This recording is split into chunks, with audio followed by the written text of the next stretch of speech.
And we're live. All right. You can't be king of the world if you're slave to the grind. I am Jack Welcome Mangan. to the Sunset Strip and the Jersey Shore.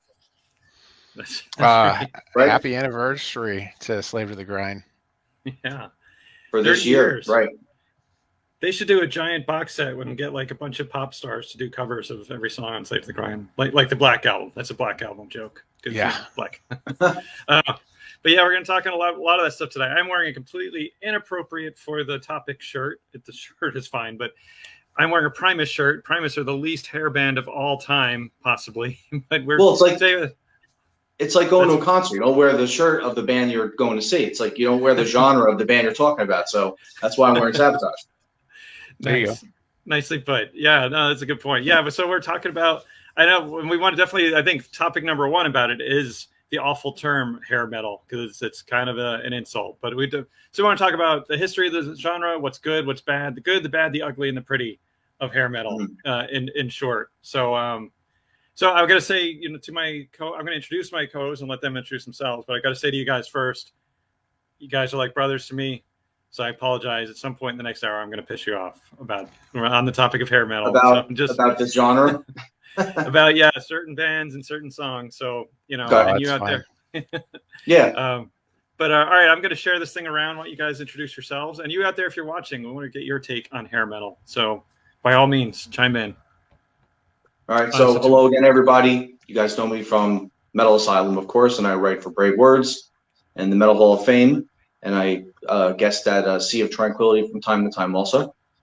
And on my right, we got Tony. Tony, what's up again? Yeah. Hello. Who showed up on our Am I Evil crowdfunder when we did that about a year ago, right? A little over a year ago.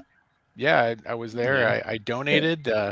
I'm looking forward to the results of the work that's being put in on that. I'm Tony Mast. I am one of the backseat producers. We do a movie themed podcast. It's supposed to be weekly. We take some time off now and then. But we've also been doing it for 15 years. So cool. Just a little bit of time under us, and we have over 500 episodes. We just keep cranking them out. I mean, they just keep making movies, so we keep talking about them. Cool. I also host Sausage Fest, which hopefully I'll get a chance to pimp about. I'm wearing my Sausage Fest shirt right now. It's a room party that we host every year at Archon in St. Louis. It's a gaming, media, sci-fi, fantasy convention, and we throw a party. The joke is that it's mostly guys that go to these things, so it's a Sausage Fest. But we also wanted to kind of lean into it because Archon takes place every year in October, which is Breast Cancer Awareness Month. And so the party that we host, we raise money before the party so that any money we make at the party, any donations we take in, can get donated straight to the charity. Hopefully we can put some links up, but it's sausagefeststl.com or virtualsausagefest.com. They should take you to the same place. You can donate there. If you donate at certain levels, you can get the t-shirt. We've got flasks, really cool etched flask. It might be hard to see, but that's it's got a metal etching under the pink outside. We've got hats and like canvas bags, just all kinds of stuff that you can get. The hoodies, though, are my favorite. Jack, you might not be able to take advantage of that in Arizona too much, but around here, come October, November, late at night, we put those hoodies on. They feel great. But we donate money for breast cancer. It's all tongue in cheek. We know all the jokes because we've made all the jokes on the website. We put our money where the we put our money where the pink is, or we put our meat where the pink is. Sorry. But it's we just have a lot of fun with it and raise money for charity. It's a great charity too, so it's absolutely worthy. I donate every year. I have an awesome Sausage Fest pint class that I love. So yeah, it's very cool. And it's great. My hat is off to you. Well, not literally. there, my hat is off to you for doing the good work and raising money for a worthy cause. Absolutely. Yeah, and our charity that we give to is the Breast Cancer Research Foundation. So the money does go to research, and they are one of the highest rated breast cancer charities out there. Just period. Don't donate to Komen. Boo Komen. They make more money for themselves than they do for people suffering from breast cancer. But yeah, we like to give our money to research and hopefully killing this thing. Yeah, well, it's good stuff, man. In a weird way, the topic of breasts relates back to hair metal, doesn't it? Because they're there. Yeah, it's all over MTV in the 80s. But I have a lot to say, but I'm gonna show some restraint. Oh, but I do have one more thing I need to say. The Metal Voice recently did a top, they did a tournament of the top hair metal albums of all time. So Rich and I had this topic. This is one of Rich's passions. We're not trying to ride on their coattails. Kudos to Metal Voice for that super fun tournament. Yeah. I think they were great matchups too. Great matchups, great albums, great matchups. It's tough to choose many between the two of them. The two albums that they always picked, Yeah, and I will say, as much as I'm critical, there was a lot of great albums in that tournament. And Jimmy K, you should go and check it out. I won't give the spoiler. He gave a nice little twist ending at the end, with the tournament winner then had a surprise challenger. So it was good stuff. So anyway, maybe subconsciously this was inspired by that. But yeah, we're talking hair metal today. So Rich, tell us about why the term hair metal is bad. Well, first of all, it didn't last. It didn't come about for the longest time. It came later, probably in the 90s, I would say, right? When other subgenres are happening, like grunge and alternative and new metal and things like that. Well, you mean the term, not the music. The term, yeah. Yeah. But I know too that in the 80s when we were growing up with this music, they called a lot of those bands posers because they had too much makeup or they were too glammy. Even though they were still metal bands, maybe not heavy like by Iron Maiden standards or Metallica or Judas Priest or something like that, but they still were a metal band. They still played on Headbangers Ball. They still have those hard guitars, the vocals, big hooks, crazy guitars, crazy solos. All them guys were guitar gods. Everybody, George Lynch, Warren DeMartini, Vito Bratta,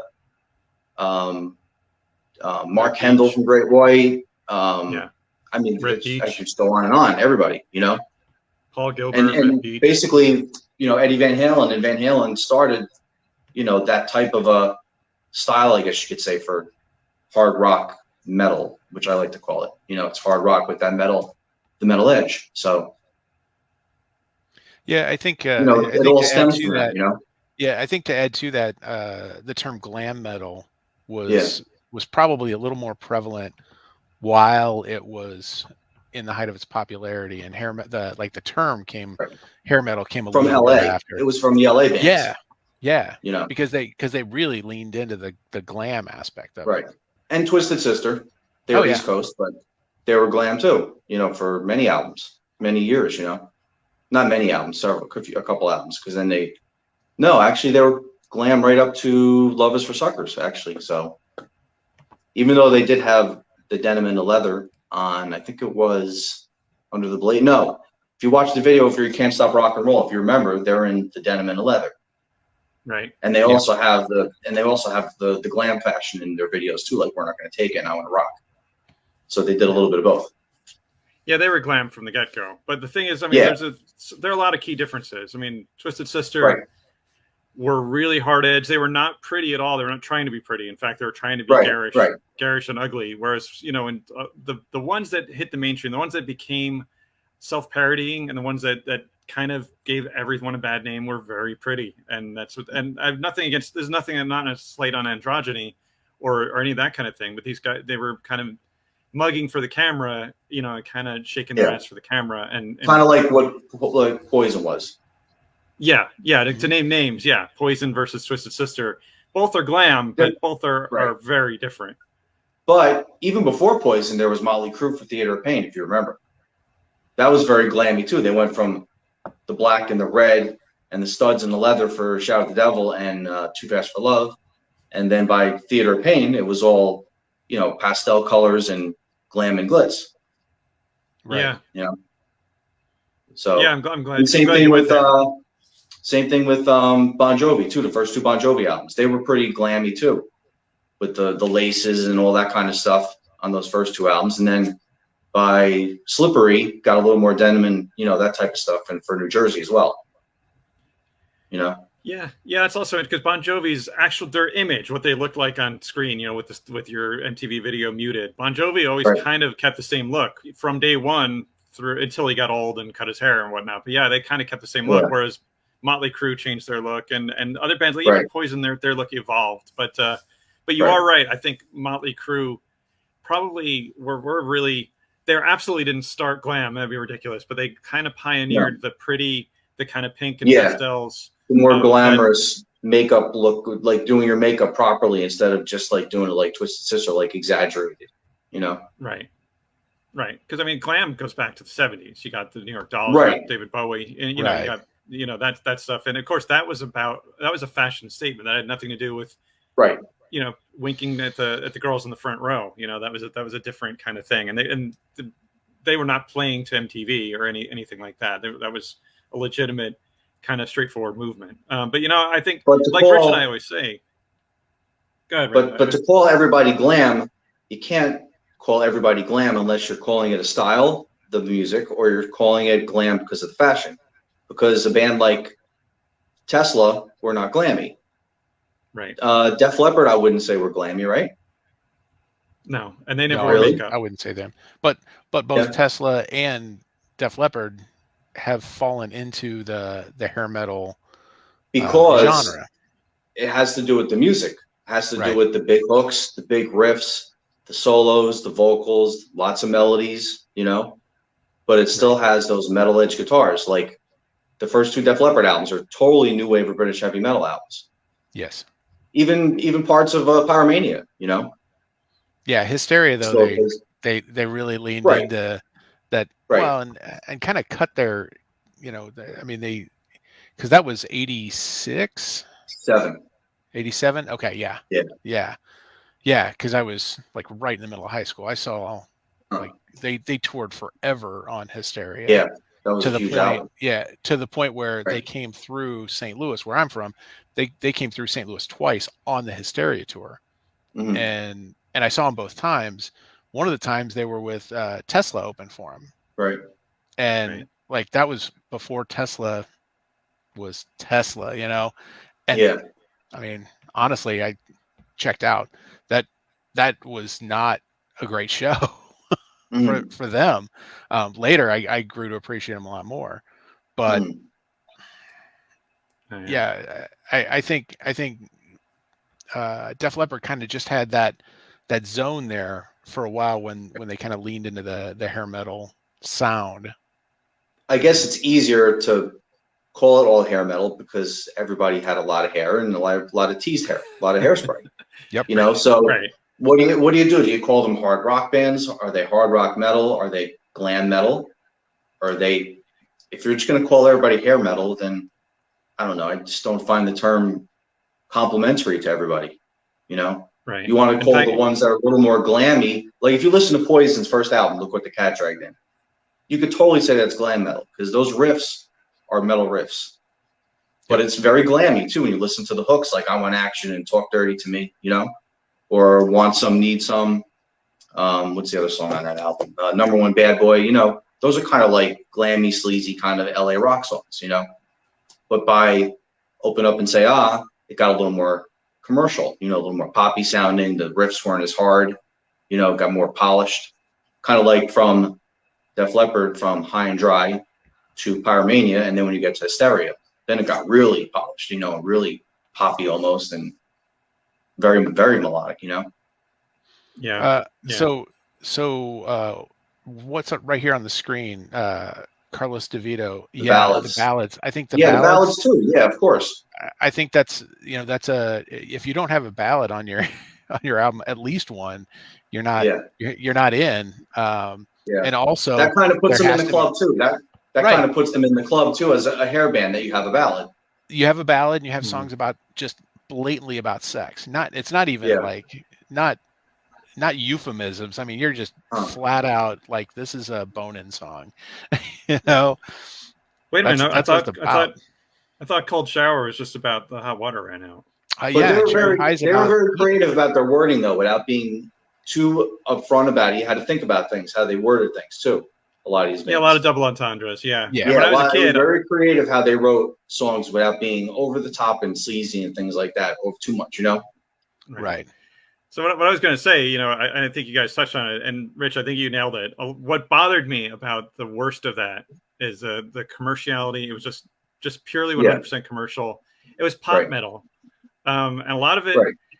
And you know, one thing I want to touch on is the bands that started out as, we just called them heavy metal, we called them hard rock, rock and roll, who kind of went that route. They saw Bon Jovi making zillions of dollars and hitting number one on MTV, and they said, "Oh, we're gonna."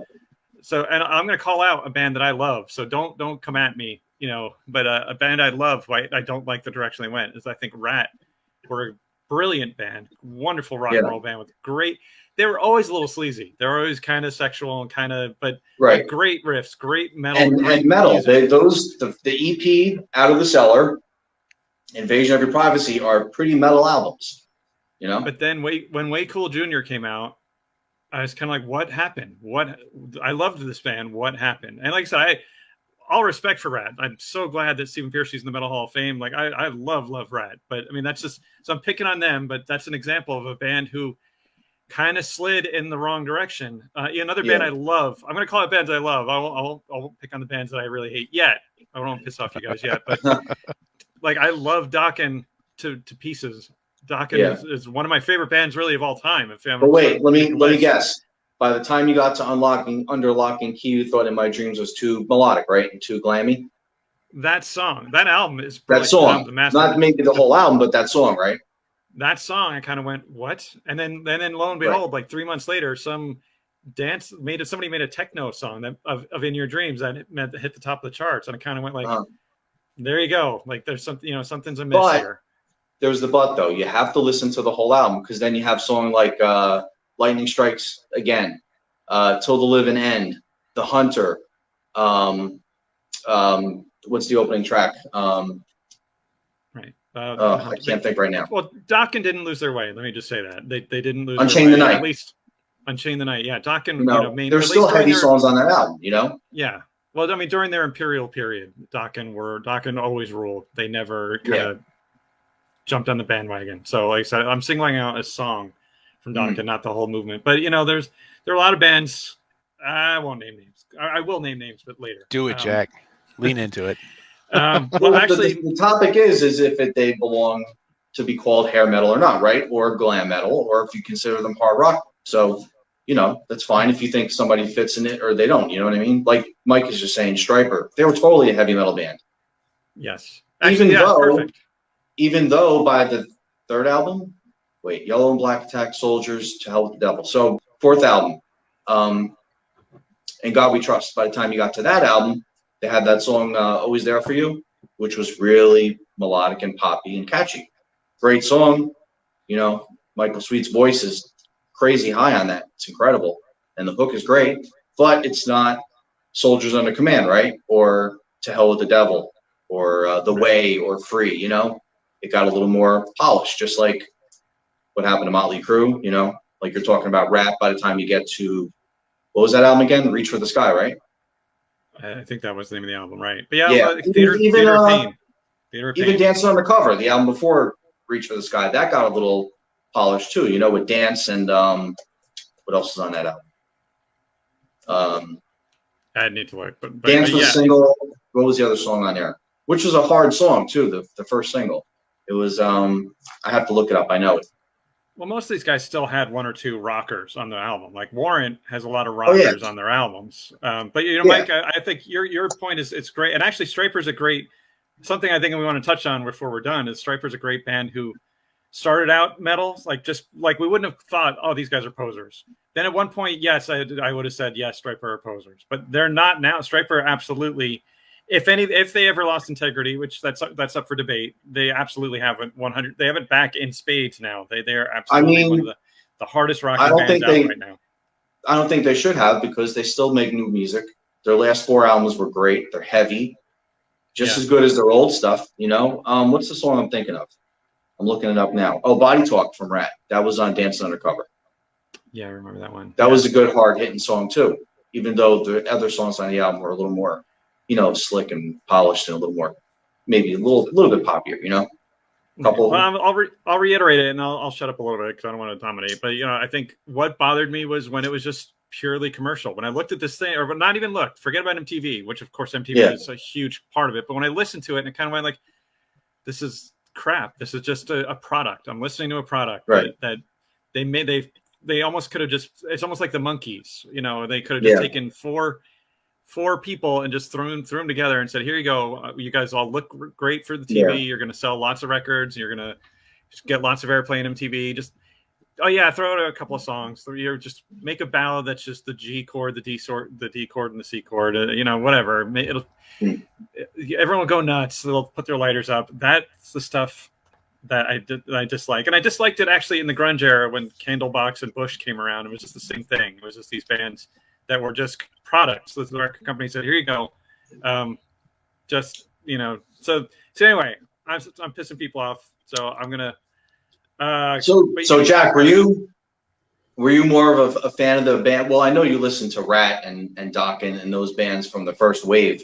You listened to the whole album, so you didn't listen to just the singles. But by the time it got to like Poison and the bands that came after that, I guess you were more exposed to what the singles were, right? Instead of what the rest of the album had to offer. Yeah, I mean that's fair in some of those cases. I mean, that was still in the day when our community was still all mixed, and my girlfriend at the time, I don't know if she watches these things. I'm still in touch with her. My girlfriend at the time, she would play the Tough album. Remember TUFF? She would play that tape every time we were together. I wanted to puke. I never told her. But they came later though. They were after Poison. They were like the last wave of those bands. They came out with like Danger and Trickster and the later bands. The last wave, I would say. Well, right? Sure, yeah. But I mean that wave was strong. That was not like a petering out kind of wave. That was a strong. No, wave. That was what, like I would say 88 to like 91, right? Yeah. Which was like the first Extreme album or Porno Graffiti, great albums. First 2 House of Lords, even bands like Babylon AD. Oh my God, give me some other names there. There's so many of them, but there was a lot of great bands with a lot of great music. Yeah. Brittany Fox. XYZ, loved. I thought XYZ were great. They had such a great heavy guitar sound. Vixen, remember Enough's Enough? Vixen? Remember Enough's Enough? Enough's Enough kind of took it to an interesting extreme. I still listen to that first Enough's Enough album regularly. They were different. They were a little different. They had such a Beatles thing going on with their voice. It's very different. I still listen to that just because it's so different. I was listening to that yesterday. Fly High Michelle is a great song. I got a funny story about about one of their songs. The second album too is pretty good too. Strength. Yeah. Danger. Yeah, Mike. Danger was good. The first 2 albums are really good, but I actually have a couple albums here that I got that the later ones. We can talk about that later. The albums that weren't the big radio and MTV songs, these bands put out albums in the 90s that were really good, like Danger, Cockroach, which is really not as catchy and poppy as the first 2 albums, and it's a little bit harder edged with a lot less keyboards. Yeah, we got to touch on that too, but I got to hear your story though, Tony. Oh no, it's a short one. So the song "New Thing," the lyric is "Get high on a new thing," and I was playing the album to death and driving her off the buddy, and he's like, he starts singing along to it, and he's singing "Get High on an Airplane," and I'm like, what is happening here? The song is called "New Thing." It's not the same. One of those cases, one of the many times where the lyrics you think it's one thing and they're saying something else. Yeah, it's completely different. But another point too I was going to bring up. I got 2 other albums I'm going to show you. A few of these bands too, they started out with more metal albums before their big MTV hits. Do you guys know a couple of those bands who I'm talking about? Well, yeah, lots. Yeah, there were a lot. Yeah. We've already Couple touched of on a them. bunch, like Motley Crue, White Lion is another one I wanted to bring up. White Their Lion, first Fight to album. Survive.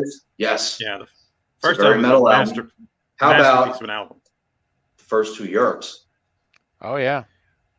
right? Yeah. Which not too many people know about these two albums. Killer albums, Yeah. and they're not the Final Countdown. You know, No. they're melodic like that. You know, they're melodic, but they're much more metal edged. You know, John Norum is killing it on these two albums. Joey Tempest sounds great singing. You know, it's just like a little bit. It's harder. You know what I mean? It's more of a metal edge. It wasn't until the song "Carry" became a single that I kind of went like, oh, okay. Like the Final Countdown that's almost a power metal song. That's solo. It's like it is kind of very power metalish. You're right, because of the keyboards and how it goes along with the guitars. Yeah, I mean it's almost Kai Hansen kind of thing. Yeah, another band I want to call out in the same vein, TNT's first album or first two albums were Forgot about them. Straight up metal. And then I went out and bought Tell No Tales, and I kind of was like, ugh. I still like that album, but it was kind of like half and half, like half straight up metal that I loved, and half kind of 10,000 Lovers in One. Would be kind of going like, all right, I see what you're doing. But that riff in 10,000 Lovers is killer.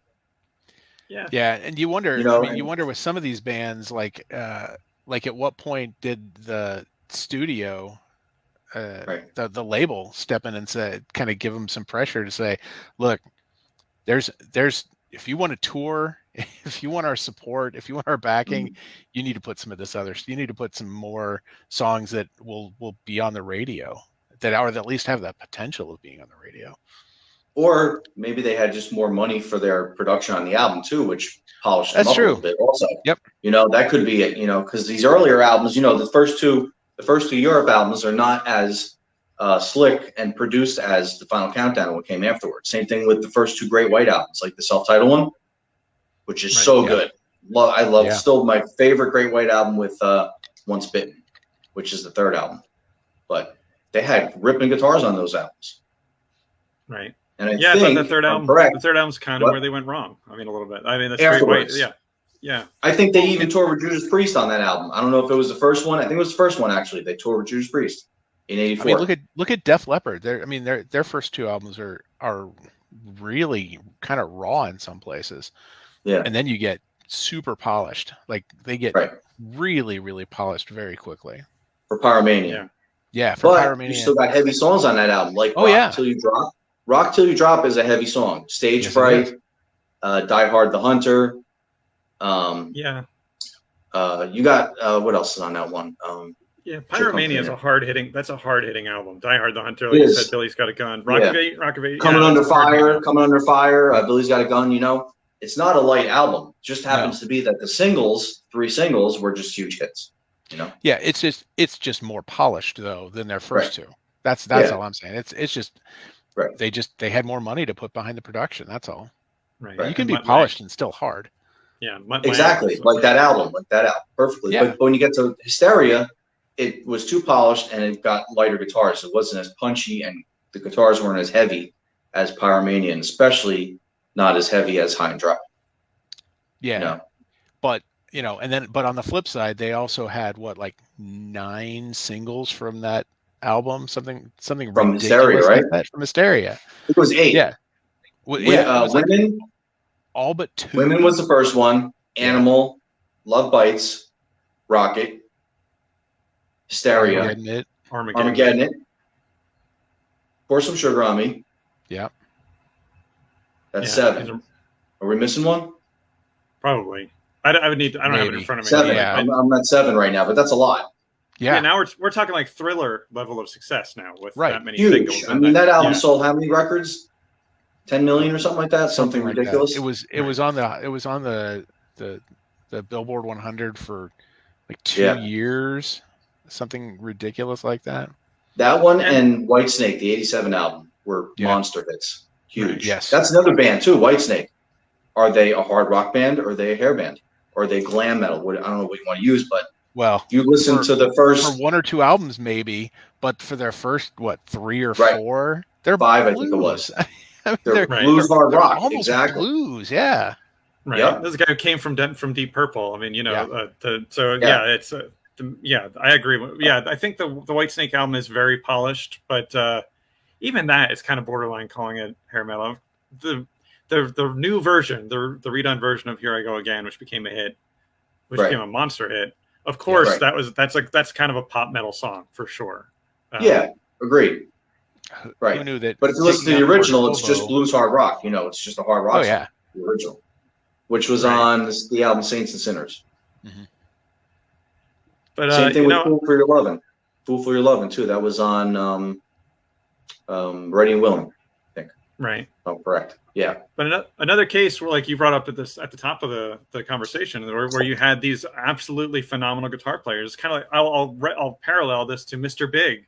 We had the flashiest, most technical guitar player in the world, and the flashiest, most technical bass player in the world doing a crappy ballad to be with you. You know, like, but I don't begrudge these guys that really. It's like, go make some money. You know, like, you're the best in the world. Go make some money.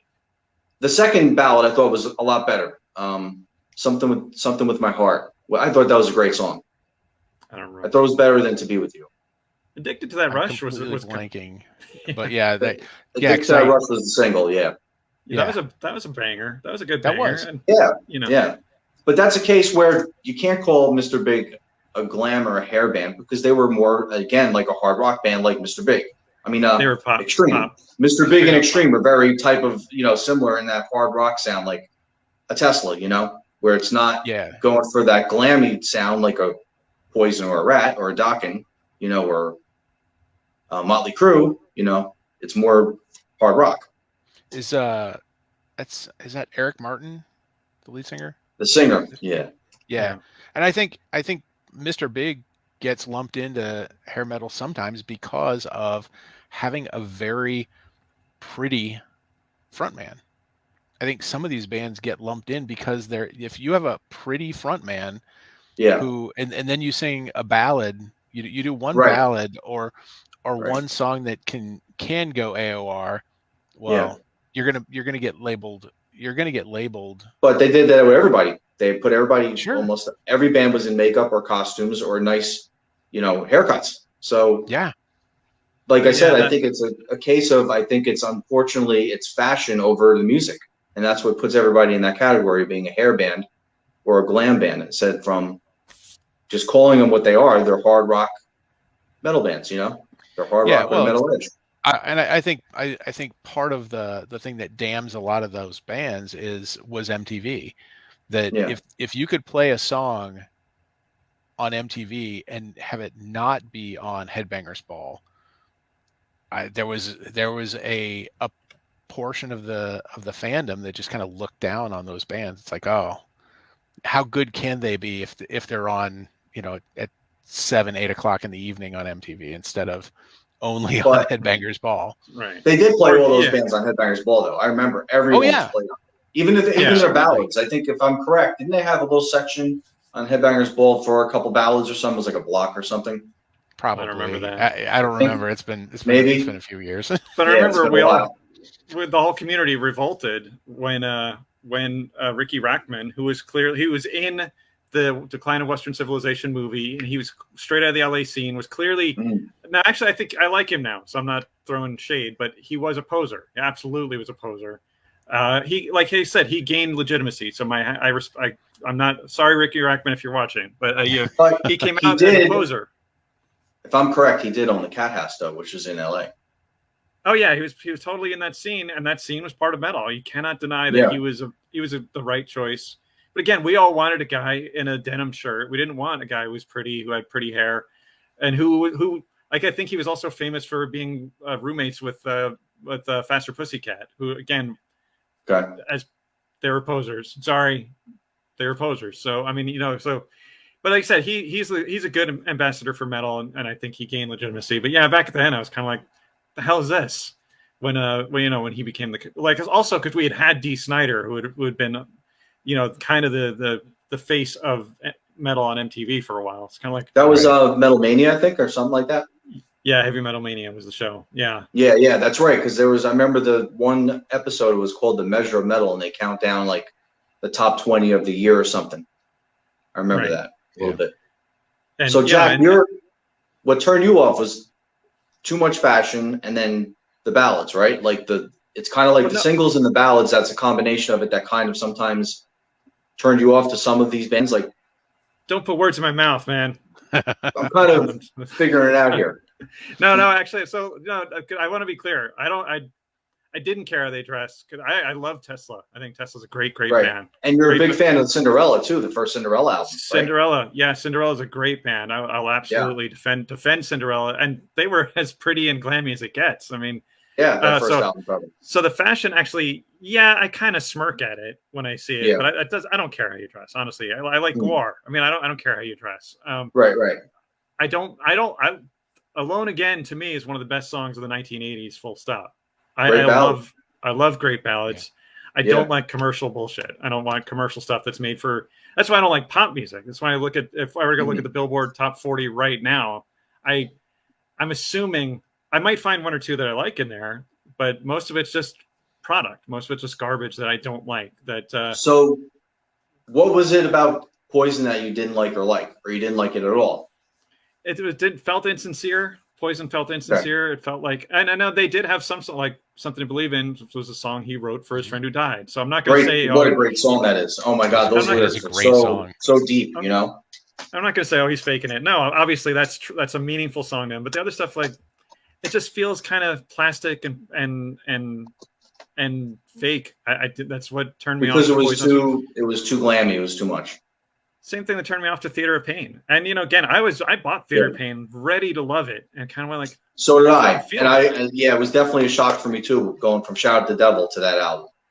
Right. So that's what bothers me about Britney Fox's band. I don't like because they felt like commercial product. It didn't feel like good music. It didn't feel like songwriters who were driven, who were like, I feel compelled to create the best music that's in my heart that I can possibly create. It felt like, let me get on MTV with some singles and crap. That's what bothered me about. When I heard You Give Love a Bad Name, I was heartbroken because I was such a Bon Jovi fan. I heard those first two albums. Yeah, I always tell everybody check out those first two albums. Those are pretty, hard rocking with a great metal edge albums. But You Give Love a Bad Name and then Bad Medicine. I kind of went, what the hell is? And it's because it's pop music garbage. Is really, to be blunt about it. That's my objection to everything that we're calling out. So. Changing your opinion about some of these bands, like I know I changed on one of them. Have you ever heard the third Britney Fox album then? No, I've not. I dismissed them way early on. Tony, do you know this album? I do not. Really good. It's definitely heavier and more aggressive than those songs that you would know from MTV, And then another example too, like I said with the Danger Danger album, if you go to, do you know the? Let me see now. This is the fourth album. The fourth Poison album, Native Tongue. Yes, I am familiar with that. Great album, which has got Richie Kotzen on it, which totally broadened their musical horizons on this album. It's more of a blues hard rock album. Was that the one? Has no glam. What's that? Was that the one when Cece left? Yeah, Richie Kotzen's on it. That's what I thought. Yeah. So this is all just blues hard rock. It's great. Yeah. Such a good Richie Kotzen is the real thing for sure. Absolutely. Yeah. And then what's the other one I got? The one that you changed your mind about, Winger Pull. Yeah, let's talk about Winger. Let's talk about Winger. Yeah, let's talk about Winger. Because they were always much more than the song 17, just like Warrant is much more than the song Cherry Pie. Absolutely. It was a single. It was a hit. It is what it is, but then you got to listen to the rest of the album and the rest of their catalog and realize what great songwriters and players both bands are, even to this day. Yeah, I was a fan. I'm an unapologetic fan of Winger and Kip Winger from the beginning. I liked everything. I even liked the stuff that was on the radio. I liked 17. I liked Madeline. Madeline's great. Hungry's great. Yeah, heavy songs too. Madeline and Hungry, great riffs. But Jack, what about the second album though? You checked out the second album though, right? And The Heart of the Young. So yeah, I'll tell the story. Give me 30 seconds to tell the story. Okay. Yeah, I fucking hate that first album. I think that first Winger album is a disaster. It's just complete garbage. And remember, so they got there's a notorious scene in one of the Metallica documentaries when they were making the Black Album where they're like throwing darts at his picture. Yeah. Kip Winger saying, "Well, what irony that Metallica, while making the Black Album, are angry at somebody for being too commercial." You know, Right. like, And but what irony? But yeah, Kip Winger. Now this is a conversation Rich and I has had a lot. You know what? If I looked like Kip Winger in that time, and if I had the bona fides coming out of the Alice Cooper camp, if I looked like that with my shirt off and I could dance around, hell yeah, I would have cashed in absolutely. And then Kip Winger, and I hate that album. Sorry, I'll shut up in 10 seconds. But I hate that no, album. But Pull, yeah, this is where Rich said, no, you got to listen to Winger. You got to listen to more Winger, and I did. And yes, Kip Winger. I'm sorry for everything I just said. Pull album is great, and you're right. I mean, this guy's written a Broadway play. The guy, I am a Kip Winger fan. I hate the first album, but that's okay. You know what? There are Iron Maiden albums that I don't like so much. So one bad album is not a damnation. So how about the second album though? Did you get to In the Heart of the Young? What do you think about that one?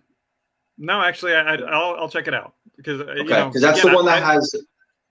That's the one that has Can't Get Enough on it and Easy Come, Easy Go, which were the singles, and then Miles Away was the ballad. Yep. Yeah, that one. The first album I don't listen to as much. I'll listen to a couple of songs off of it, but the second one, that one I will listen to straight through. And their last 4 albums were great too. Yeah. You know, everything from Winger 4 up to Karma and Better Days Coming. Like Stryper, another band that still makes new music. It's as good as their past, and they didn't lose their edge either. They still got that metal edge going on. And this is not metal by any stretch, but Kip Winger's solo albums they're good stuff. The solo albums? His solo albums are good stuff. Yeah, and it's not like Winger. It's more acoustic things and stuff like that. No, yeah, it's not. Yeah, it's very laid back and mellow.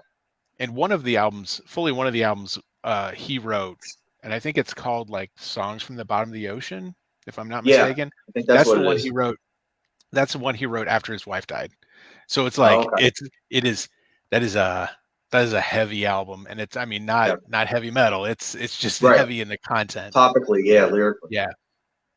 And he's on 2 Alice Cooper albums too, if anybody didn't know that. He's on Constrictor and Raise Your Fist and Yell. Yeah, that's how he emerged. That's how he made his way to stardom. And I don't begrudge him. Like, if I was a young man, looked like that, could have, all that money, all those adoring female fans. Hell yeah. But Mike Scott, I think you lead to probably our final topic. I think you have a great comment here. It says, do you think Beavis and Butthead had a play in people not liking Winger? I'll expand that, you guys. Yeah, unfortunately, because Beavis and Butthead are around the mid 90s when hair metal, glam metal was completely, all of metal was kind of going underground. But I want to address this. Beavis and Butthead sure played a role in it because they made fun of everything. But what else do you think? I know Nirvana also gets a lot of blame for the end of metal as we knew it in the 80s and hair metal. But I have my own thoughts, but I don't want to just go on a monologue. I want to hear what you guys have to think about what happened. Why did hair metal become a punchline instead of the dominant musical force? It was a combination of everything. It was record labels not supporting them, dropping them. It was fans not supporting them anymore and buying the albums. I didn't care because I still bought the albums. I bought the Winger album. I bought the Poison album. I got the Britney Fox. I got Trickster's second album here, which is great, which people didn't want to hear it, which they should have. That's another one. Stryper Against the Law, another album that came out in the 90s. I know it wasn't all the yellow and black attack thing and the lyrical thing about, heaven and things like that. It deviated from that, but that's fine. It's still a good album. Great White, Psycho Hotel, another one. How about White Lion, Main Attraction? Yep. All great albums that came out in the 90s from these bands, and people weren't supporting them because the new trend was to like grunge or alternative or whatever else is played on the radio, But if the fans were still supporting it, if the labels were still supporting them, they were supporting their tours, things might have been a little different for these bands. They might have stayed around a little bit longer, but that's what affected it, It's a combination of everything. Yeah, I think we'll add to that. I think what killed it was popularity. I think when you have some bands that had some original hard rocking fans who support the band, look at a band like, let's say, people who are fans of early Def Leppard. and they're supporting them. They're going to all the shows. They're buying the merch. They're what gets the label, supporting them and behind them, and Right. releasing their stuff. And then all of a sudden, they start hitting really huge, and they completely change the music that they're playing. Right. Sort of, not completely, but the music also becomes more popular. There's music that in a different time would not have been popular, but during those few years became extremely popular. And the original fans of that stuff backed away from it. They're like, oh, this isn't our metal. This isn't the metal we want. But other people picked it up. Well, the pop genre it's all ebbs and flows and cycles. It goes in constantly cycles. changes. It constantly changes. You have years where you have a bunch of male voices on the radio, and then you have years where you will not hear a man singing. Right. But in the pop genre, and I think it just hit a cycle, and all of a sudden the bottom dropped out from under the pop rock scene, and grunge started to fill the gap, but also R&B and rap, and a lot of strong female vocalists started filling that gap and just pushed it all out. Well, when that happens and your bass leaves, like there's a bunch of bands that just don't have a fan base anymore. They're gone. But like Jack was saying too, it didn't just happen to all these glam and hard rock bands. It was Iron Maiden too, and Judas Priest and Metallica and all those kind of bands. Nobody had, well, aside from Metallica, they were still monstrous still, but them and Guns N' Roses. But everybody else, nobody was played on the radio anymore or MTV. It was like it totally vanished. And thank you for bringing that. I have 2 points I want to make. I'll try not to be a motor mouth about this. I want to say, in the mid '80s, don't forget, or mid to late '80s. I mean, all the big heavy heads of state all kind of experimented with lighter, softer sounds. The Turbo album from Judas Priest, Somewhere in Time, was just a little bit of a lighter, a little bit catchier, more accessible album. It's a masterpiece. I'm not going to say it's a bad album. And of course, the Black Album and the Load albums from Metallica were experiments with lighter, more commercial, more poppy stuff. Right. I mean, we can't not thrashy really at all. Right. I mean, yeah, exactly. I mean, the rest of the big four, well, that's not true. Megadeth also went more commercial, but Anthrax, Metallica, and the rest, Testament, Overkill, they stayed. Slayer always stayed extreme. Overkill did, Exodus. A few of those bands did. They didn't go more melodic. Right. But you're right. A few of them did too. But the other point I wanted to make, and actually I said this to Rich the other day, yes, it's kind of easy to say, well, Nirvana and grunge came along and killed it. And Nirvana was a little bit, I mean, that sounds, sure. There's all things you can talk about, where the hair metal that was hitting the top of the charts was plastic and and kind of empty, a little bit vapid, and grunge was more emotional. And so I think that was like, people were like, hey, we want something a little more emotional, a little bit something. And I think that's, to your point, Tony, it's a lot of the reason why R&B, like these kind of soulful, sensitive ballads from R&B, that's what was hitting the top of the charts from R&B. It wasn't like the hard funk. It was that stuff. But go ahead. I gotta bring up one band that I think was critical to all this we haven't touched on. But I'll put a semicolon in. Go ahead, because I see it. Yeah, I got one more thing to bring up, and I think the late summer, early fall of 1991 was a tipping point. And I point to that time because I remember it vividly, because I went through like a change in my life where I was, I went to my junior year of college, and I left home and did that. But there was a ton of new music that came out, and just like I think it's a 7-week span, and you had Nirvana, Soundgarden, Use Your Illusions 1 and 2, the Black Album, Red Hot Chili Peppers, Pearl Jam. Like, all these albums came out within like a 2.5 month period. And like it's a dividing line, that like music just kind of changed after that. And it's something new too, I guess, when you're, when you hear it, it's something new. And then for some people, that's what caught their interest. Yeah. Like you said, music changes every 5 or 10 years too. So I guess the metal cycle went through its 10 years from 80 to 90, and then, then it changed. I mean, you can say that, but you also had the Black Album, which was, there were some monster hits off of that. You had Black Album and Use Your Illusions, and and arguably, Soundgarden was making some pretty hard stuff. Yeah, they were up to that point. Yeah, them and Alice in Chains. They were pretty much a metal band. Yeah, I wouldn't call them grunge. They were metal bands. Right, exactly. Yeah. And I think the metal, the hair metal, got replaced with this other metal that eventually ended up petering off because that grunge and the Black Album, I think, was kind of the last throes of metal staying on the charts. And Use Your Illusions. For the 90s. Yeah.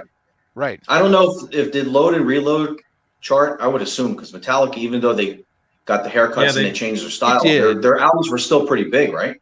Yeah, the Load albums were huge. It was nothing like Black. I mean, it just absolutely. I mean, I don't think anything would ever that exceeded. I don't even know. I got to look it up. It's a ridiculous amount. It still sells to this day. Ridiculous. I can tell you guys, I was working at Sam Goody when the first Load album came out, and Sam Goody corporate, the great evil in the music industry, they were all about it. They're like, this Metallica album is our thing. We're all Metallica fans. I'm like, all right, Metallica, something's wrong here. So I remember, So the Load albums were gigantic hits. You're right, but Black Album is on at least as far as sales, is almost on the level of Dark Side of the Moon, and was it 92? 92 was when Live Shit, Binge and Purge came out, the big box. 93. Was it 93? 93. Yep, I'm looking at it right now. Yep. Okay. Because I was working at a music store at the time, so I thought it was 92. I was doing this just off the top of my head. Like I said, it's been a long time since then. But I mean that was massive.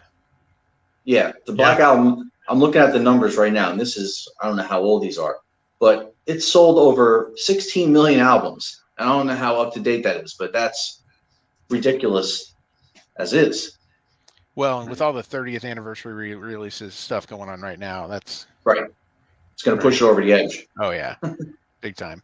So I got and actually Tony, I think, has he actually gave me a good setup. What I gotta say, my final comment about this. I'm not ending the conversation. My final comment about this. I think another band that has to take a lot of the blame for the fall of metal was the band that rose to the top, which was Guns N' Roses. They absolutely, because they came in, they kind of broke pop hair metal because they were not pristine and slick, and they were ugly. I mean, they're very beautiful looking, I guess, to their admirers, or at least Axl was, but they were ugly. They were dirty, they were grimy, they were nasty. They were all like, you could almost see the track marks on their arms. I mean, they brought back the danger.